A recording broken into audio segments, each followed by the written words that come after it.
And it has been 2 weeks since that partial apartment building collapsed in Davenport, and it's of course been an emotional time for our entire community. This morning, News 8's Joe McCoy explains how we got to this point.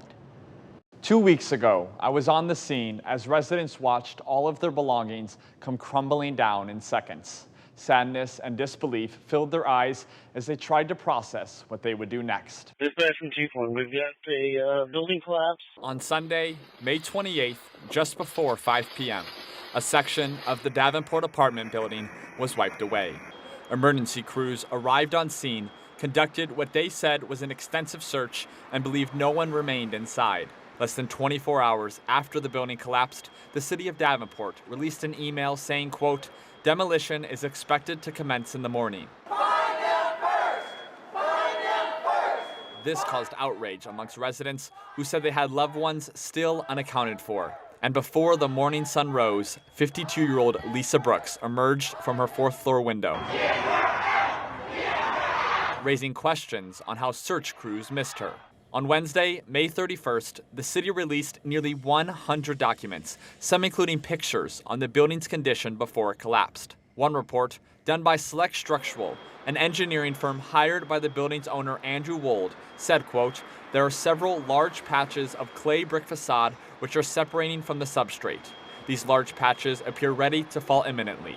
This report was done 5 days before the building collapsed. As the issues mounted, protesters let it be known that 3 men, Brandon Colvin, Ryan Hitchcock, and Daniel Prian, were still unaccounted for. And finally, a week since the collapse, what we had all feared to be true became a reality. The 3 missing men, all found dead in the rubble.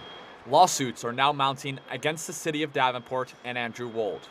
And with the search for bodies complete, operations have now transitioned to dismantling the rest of the building.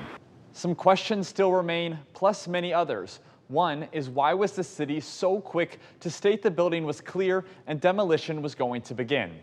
Also, why did the city allow residents to continue to live in a building in such bad shape?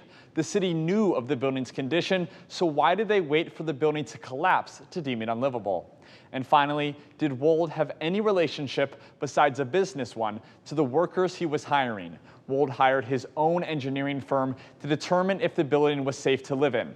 5 days before the collapse, that firm deemed it was. And who were the contractors Wold hired, and were they licensed to be doing this kind of work? In studio, Joe McCoy, WQAD News 8. Joe, thank you. And if you would like to help anyone that's been impacted by the building collapse, we've set up a way for you to do so. All you have to do, text the word donate to the number on your screen. That number is 309-304-0888, and we'll send all that information right to your phone.